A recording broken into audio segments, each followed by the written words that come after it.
coisa que é chata. Eu nasci em Londrina, como disse, me mudei para São Paulo com a família há 52 anos. Esta cidade, que hoje é inóspita em muitas situações, mas qualquer outra, Ribeirão Preto, São José dos Campos, né? Rio de Janeiro, Belo Horizonte, Londrina, Curitiba, Porto Alegre, o que for. Há 50 anos, em qualquer uma dessas cidades, você saía às 11 da noite do trabalho, da escola, do bar, da igreja, do clube. Você ia andando para casa sozinha ou sozinho. Você ouvia passos de outra pessoa, você dizia, graças a Deus, vem vindo outra pessoa. Sabe do que a gente tinha medo? De defunto. A gente passava longe de muro de igreja ou de cemitério. Hoje você sai às 11 da noite de casa, da escola, do bar. Se ouve passo de outra pessoa, diz, meu Deus do céu, vem vindo outra pessoa. Em algum momento a gente se habituou e começou a achar que eu posso fazer. A vida é assim, eu faço o que eu posso. Interessante, porque essa geração que está agora com menos idade, que por exemplo hoje está fazendo vestibular aqui, ela não pode ser formada com a percepção de que a gente deva adotar a mediocridade como sendo nossa referência para algumas coisas. Isto é, deu para passar. Claro que não. E mediocridade, como eu dizia, hábito. O contrário também, que é capricho. Também é hábito. Ao acordar, eu estou sozinho. Primeira coisa que eu faço, além de ir ao banheiro, usá-lo, escovar o dente, é lavar o rosto e pentear o cabelo e a barba. Para quem? Por que pentear o cabelo e a barba? Para mim. Sabe por quê? Porque se eu habituar, não tem ninguém vendo. Ou vou sair no domingo, eu vou para a FAAP assistir uma palestra, vou fazer uma palestra. Não vou arrumar a cama. Para quê? Vou usar de novo à noite. Tem gente que você conhece o capricho que ela tem pelo banco de trás do carro. Tem tantas coisas naquele banco. Resíduos alimentares que uma inspeção do CSI acharia, né? Indícios da Páscoa de 2004. Bolachas que estão ali no meio, encontráveis, quase próximas daquilo que já iria para o Museu FAAP aqui. Capricho. Capricho. Ontem eu estava observando e pensando, sentado aí. Puxa vida, que falta Tarcísio Meira mostrar? O que falta Jô Soares mostrar? O que falta Natália Timber mostrar? O que falta? Ele podia dar para o gasto, mas não, né? Em alguns momentos vem uma fúria interna, e essa fúria é a fúria não da arte apenas, e claro que ela também, mas é a fúria da energia que move uma pessoa que não deseja ser medíocre. Descortela. Se é gerações em ebulição, o que mediocridade tem a ver com isso? Muito, porque nós precisamos afastar de nós e daqueles que conosco chegam nesse mundo contemporâneo qualquer tipo de atração pela mediocridade em relação a várias faces do nosso cotidiano. Claro que as gerações são diversas. Claro que hoje nós temos, por exemplo, uma nova geração que está com 18, 20 anos de idade, que tem algo incrível, um encantamento pelo passado. Já imaginou? Você vai almoçar daqui a pouco e você vai procurar um lugar. E o restaurante será tanto mais contemporâneo e, portanto, mais avançado. Ele será quase hipster se ele tiver o cardápio escrito com giz numa lousa. Num mundo de eclosão, de tecnologia, de mundo digital, de LEDs, a modernidade é chegada por meio de uma lousa com giz. Eu estou dizendo isso por uma razão. Porque a gente precisa cautela para tomar conclusões apressadas em relação ao que nós temos de fazer. A principal marca e tarefa que temos de partilhar com as outras gerações que conosco convivem nessa contemporaneidade é construirmos uma trilha de propósitos em que a gente não admita a mediocridade como sendo nosso horizonte, em qualquer área, no âmbito da política, da religião, da profissão, do negócio. Claro, afinal de contas, os caminhos são múltiplos, só que há um contributo imenso das gerações que estão chegando e há um contributo imenso das outras gerações que já estavam. Isto é, muita gente aqui tem muito mais idade, como é o meu caso, do que os jovens que entrarão na nossa sala de aula, ou entram na nossa sala de aula. Há muita coisa que eu posso contribuir, e o contrário também. Parece óbvio, nem sempre se admite essa percepção de ambos os lados. Há hoje, por parte, como eu dizia, de uma parcela das novas gerações, uma certa mitificação do passado. Alguns, por exemplo, decidiram, e vem fazendo, ir buscar suas raízes nos países da onde os seus ancestrais vieram, que é uma viagem quase que de natureza ontológica, para usar um termo da filosofia, em que se vai para o lugar onde os avós ou os bisavós vieram, né? Porque nossos avós e bisavós vieram, às vezes, de outros países, como é o caso da quase totalidade de nós aqui, mas eles queriam deixar aquele lugar que vieram para trás, porque aquilo, se alguém vivesse no lugar onde ele pudesse ficar, teria ficado. E veio porque não podia ficar. E ao vir, quis romper. Pois bem, uma parte da nova geração vai em busca dessas raízes. E é claro que vai buscar as raízes nas nações onde avós e bisavós viveram, porque aquilo dá uma certa identidade num mundo de volatilidade, de velocidade, de superficialidade das relações, em que a gente está num instante em que, vez ou outra, é preciso deixar claro algumas coisas em que você o tempo todo está sendo avaliado. Eu, essa semana, aliás, anteontem, em relação a um dos meus filhos, por conta até de um debate que tivemos de natureza profissional, eu tive que lembrar ele algo que às vezes ele esquece. E eu também não posso esquecer disso em relação a ele, mas eu tive que lembrar ele por escrito. Você não é nem meu juiz e nem meu avaliador. Não é você que decide e nem eu estou pedindo para você me avaliar. Claro que ele pode falar a mesma coisa para mim, ambos somos adultos. Ele diz assim, não, mas você tem o direito de fazê-lo, você é o pai dele. A relação de adultos pressupõe uma capacidade de equidade. Claro que a minha responsabilidade, a noção de reverência e respeito, ela coloca uma outra condição também. Mas nós hoje temos relações em que o mundo digital, por exemplo, nos colocou sob perspectiva o tempo todo. Eu, por exemplo, estou nas redes sociais, escrevo livros, faço comentário de TV e de rádio, sou professor.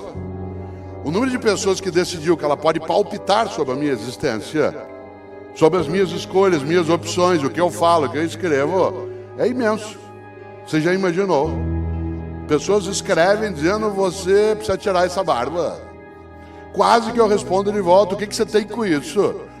Eu não sou um servidor público, eu sou uma pessoa pública. Ser pessoa pública é diferente de servidor público. Um servidor público tem que dar satisfação. Ele está sendo remunerado e contratado por uma sociedade para prestar serviço, seja no executivo, no legislativo ou no judiciário. Ele sim tem que dar satisfação a quem é o seu patrão. Mas eu sou só uma pessoa pública e de repente as relações apressadas se dão de vários modos. Eu, num comentário que fiz no rádio na sexta-feira, lembrei, hoje o grande tribunal que funciona 24 horas é a família. Você tem grupos de redes sociais com a família, é um tribunal dioturno. Ele funciona 24 horas, sem interrupção. Você está sendo avaliado, julgado, não só eu, qualquer um de nós.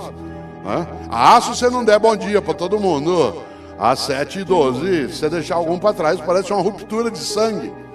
Mas é a mesma pessoa que nunca te procura para oferecer nada. Teu celular tocou. Hoje a gente tem identificador de chamada. Você vê o nome, você sabe que a pessoa vai pedir alguma coisa para você. Ela nunca liga para te oferecer um saco de manga, um litro de jabuticaba. Só liga para pedir.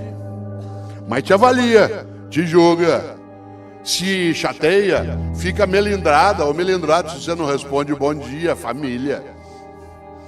E nós começamos, de repente, a nos perder e nos enredar em algumas trilhas que levam a lugar nenhum.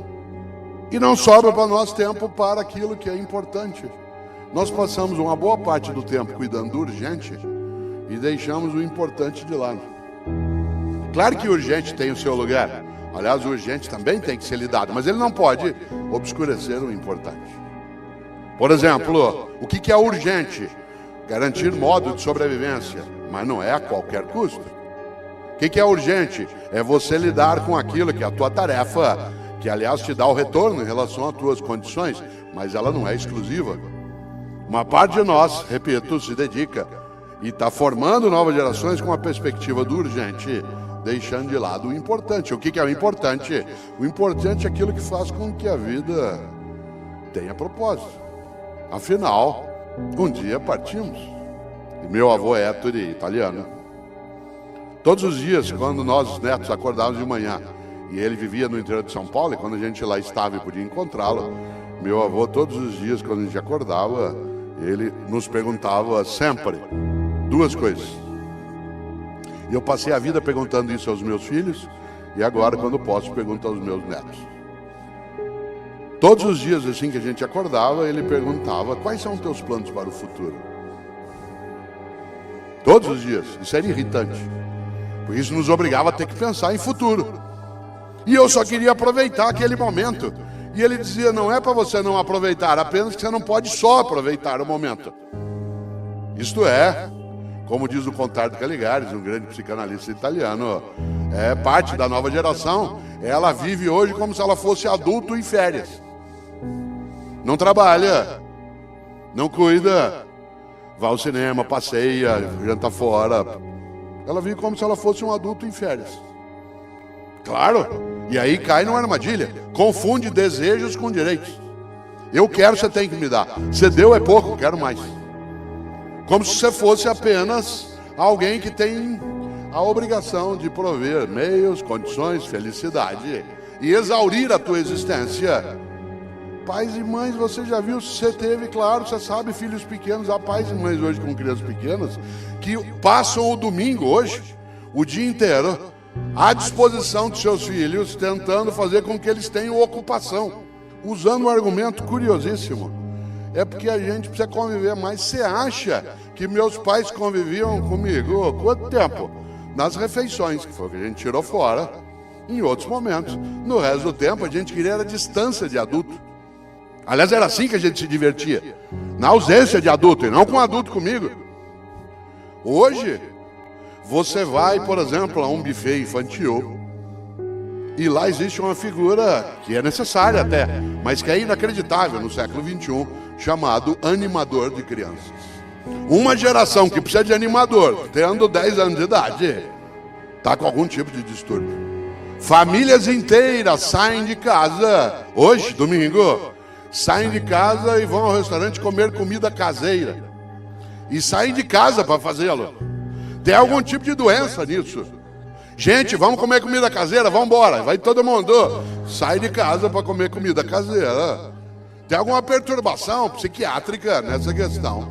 Você ri, somos nós. Ri de quem?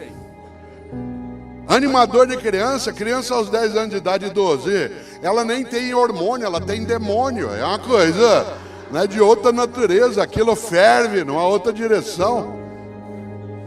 Aliás, quem é professor aqui sabe o que é demônio em vez de hormônio, né? Não só no ensino médio, até na universidade, porque a gente tem uma noção hoje de adolescência estendida, né? Parte dos pensadores entende a adolescência como sendo quase 30 anos de idade, né? E não 17 como era até pouco tempo. Já se trabalha com essa noção de uma adolescência estendida, por conta até do tempo nosso médio de vida ter sofrido também, ainda bem. É uma extensão, mas a grande questão, meu avô, era: quais são teus planos para o futuro? A outra pergunta era mais densa: o que você quer na vida? Ser o mais rico do cemitério? Essa frase não significava não tenha patrimônio, não tenha propriedade. Significava: não tenha só isso. Pense naquilo que serve para a tua vida, que é curta, não ser pequena.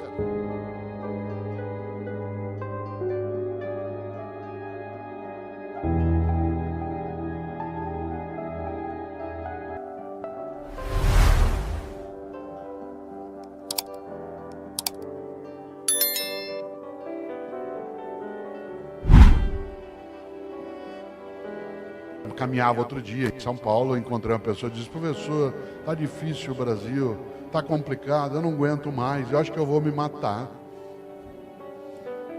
A filosofia diz que, cuidado, o suicídio é uma solução definitiva para um problema provisório. E essa é uma questão séria, por isso que a gente tem que procurar recusar isso de qualquer modo. Mas eu, claro, entendi o que a pessoa queria dizer. Ela estava dizendo alegoricamente. Há pessoas que não o fazem, né, de modo alegórico. Mas ela dizia, eu queria me matar. Eu vou me matar. Eu dizia, você vai dar às pessoas que estão fazendo o país do jeito que ela está a segunda vitória. A primeira é você achar que vai infernizar a tua vida. A segunda é você oferecer a ele ou a ela outra vitória. Porque ao ser derrotada, você já estará perdendo algo. A segunda é perder a esperança, a capacidade, a possibilidade. É interessante, porque a noção de humor, ela compõe a necessidade de não ser morto. Olha que coisa! A noção de humor compõe a possibilidade não de fingir que problemas não existem, mas acima de qualquer coisa, saber que não são só eles que existem. E que, portanto, sim, como um dia escreveu o poeta Tiago de Mello, faz escuro, mas eu canto. Faz escuro, mas eu canto. Aliás, Maurício Tapajós e Paulo Sérgio Pinheiro escreveram uma música cujo título é Pesadelo. É uma música bastante antiga, dos anos 70, em que há um verso maravilhoso, que serve para você e para mim, na saúde, na alegria, na tristeza, na vida, na profissão, na convivência, em que ele diz, você corta um verso, eu escrevo outro. Você corta um verso, eu escrevo outro. Afinal de contas, qual é a primeira palavra que um ser humano aprende a entender e dizer? Não é mamãe? Mamãe é a segunda, porque a mãe treina a criança. Papai é a terceira, que ela fica com dor na consciência e treina também. Mas a primeira palavra que uma criança aprende a entender e dizer é não. Não. Você vai com a mamadeira? Não. Você põe na boca, ele cospe. Você quer levar, ele solta o corpo. Você quer pegar, ele sai correndo. Você corta um verso, eu escrevo outro. Você prende meu corpo, me traz de outro lugar para ser escravo. Você prende meu corpo, mas a minha alma você não prende. Eu canto, eu tenho meus deuses. À noite eu rezo, eu murmuro. Você não consegue acabar comigo. Você aprisiona, você faz com que eu fique sob o teu jugo. Eu sonho, eu tenho esperança. Você me prende, a alma não tem como. Você pode me segurar, você pode me humilhar, você pode me ofender, mas eu não sou destruído. Nisso sim, isso é a capacidade de reverência à vida de vários modos. Aí eu volto exatamente a esse ponto. Faz escuro, mas eu canto. Você corta um verso, eu escrevo outro. Se um muro separa, uma ponte une. De repente, diz a música, de repente, olha eu de novo. Essa ideia da capacidade de dizer não, porque só quem pode dizer não pode dizer sim. Ser livre é ser capaz de dizer não e sim. Claro. A possibilidade, por exemplo, de você fazer algo maravilhoso. Imaginar o impossível. Quando, por exemplo, Santos Dumont pensou a possibilidade de algo que voasse e que fosse mais pesado que o ar, parece maluco. Aliás, a prova de que foi um mineiro que ajudou a inventar o avião é que ninguém no planeta chama aquilo de trem de pouso. Só um mineiro faria isso. Quando alguém imagina construir um projeto, uma vida, ele sonha ou ela sonha. Nessa hora, a ideia daquilo que nega. Ser humano é ser capaz de dizer não ao que parece não ter saída. Ser humano é ser capaz de reinventar, de recriar, de refazer. Nessa hora, é evidente, quando eu digo que a primeira palavra que você aprende a dizer é não, é porque só quem pode dizer não pode dizer sim. E nesse ponto, a liberdade, ela penetra com uma grande questão. Você e eu somos livres, faça por merecer.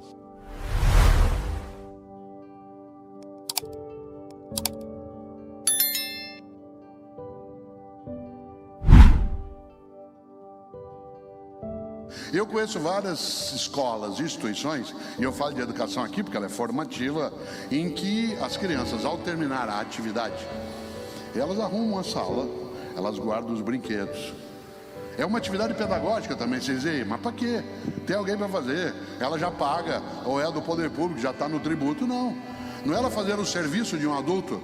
A tarefa de uma criança, de um grupo de crianças, é arrumar aquilo que elas usaram numa sala de aula, para colocar de novo na caixinha, no armário, não tem uma função de natureza disciplinar para conduzir mentes ao adestramento. Ao contrário, é para que ela se habitue a ordenar. Afinal de contas, a disciplina é a organização da liberdade. A disciplina é a organização da liberdade. Eu, Cortella, posso fazer muitas coisas que eu preciso fazer e muitas outras que eu não preciso e faço por gosto, porque eu sou muito disciplinado em relação ao que eu tenho que fazer, aos meus horários, à estruturação das minhas atividades. A disciplina não me constrange, a disciplina faz com que sobre tempo para mim.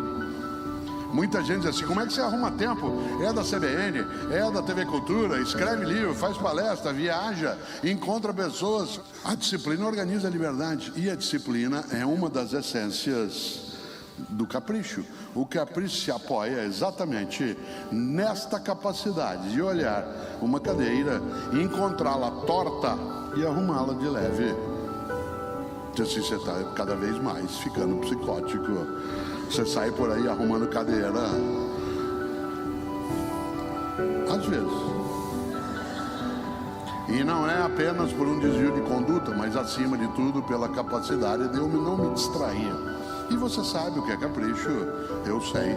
Você sabe quando você e eu fazemos o nosso melhor. Há pessoas, insisto, que em nome do possível dizem o que eu posso fazer. Elas se subordinam ao fato e ainda dizem uma coisa péssima, que horror, alguém tem que fazer alguma coisa. Como se esse alguém estivesse sempre do lado de fora. Muitas vezes alguém tem que fazer alguma coisa, mas sem dúvida, se alguém tem que fazer alguma coisa, um desses alguém sou eu. E é claro que também nessa hora a percepção da ideia de capricho, ela passa por vários lugares. O cuidado com o lugar em que nós estamos. Eu moro em São Paulo há 52 anos.